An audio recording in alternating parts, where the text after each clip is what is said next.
Proverbs 17:3. The crucible for silver and the furnace for gold, but the Lord tests the heart. Thanks, Luke. Uh-huh. Hey guys, this is my review for Supernaturals, season 15, episode 5, and that is about the episode for like 1/5 of it. This episode starts off with more of those dreams that Sam is having. Later on, we actually get one that's opposite, not Sam killing Dean, but actually Dean killing Sam. And it does confirm what some people have speculated, that the bullet does have a connection between Sam and God now. Sam is getting kind of premonitions of what Chuck's endings are really what we are getting for Andrew Dabb's endings, and I guarantee you somehow it's going to go completely opposite from everything that Dabb is setting up. I hope it doesn't, but there is quite a chance that it will. The problem is, this episode is directed by Richard Speight Jr., who has done some good episodes and has directed... The last time the episode he directed was one of the most boring episodes of the show, the last season. I remember because I just thought, I was kind of surprised considering his first one was such a big Quentin Tarantino episode, and then the last one he did was so run-of-the-mill. This one's kind of in the middle. It has this werewolf story, which in the end turns out to be completely not pointless, but it drags on for so much of the story when the latter half, like the last 10 minutes, is the most interesting part.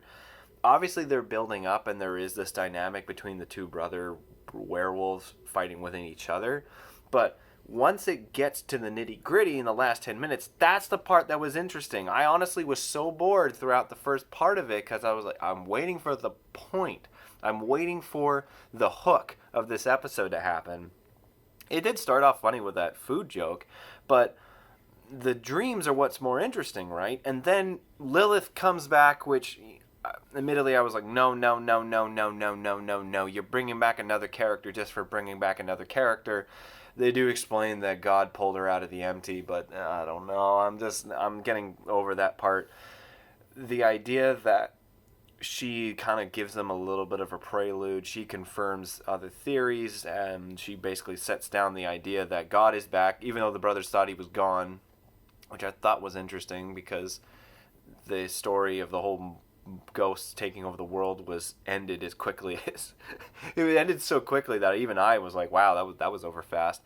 But this part is definitely the more interesting thing. They are building up towards the ending.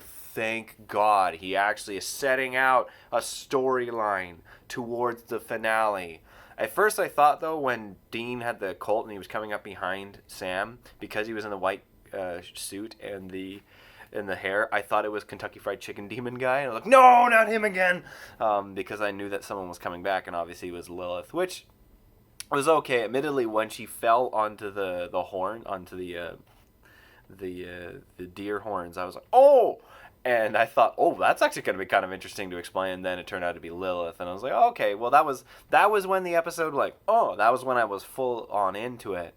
So it's an okay episode. The first part of it's kind of almost completely pointless. You could watch the first memory and then skip 20 minutes and then get to the point where Lilith is revealed. And that's when the episode actually starts to take effect. Admittedly, though, when Sam shot her in the head with the devil's trap gun, and he has the knife, and then she starts shaking the house, and a light bulb bursts, like a lamp bursts, and he doesn't stab her, so they run out. But then if you watch my reviews of the first season in the home episode, Sam almost gets killed by the cord of a lamp, so maybe that's why he has some PTSD. Oh no, I don't want a lamp cord to try and kill me again. So then maybe that's why he ran. But I thought that was kind of funny, though. You guys could literally just go up there and stab her and kill her and all be over with. The gun is gone. Even Lilith didn't even want to call it the Equalizer because it's such a stupid name for a gun. Admittedly, that was some tongue-in-cheek humor, and it's gone, which, admittedly, when they were like, oh, no, it's gone, it's like, well, what? What do you guys want? You guys can't kill God because we're established that if he dies, the universe kind of falls into flux.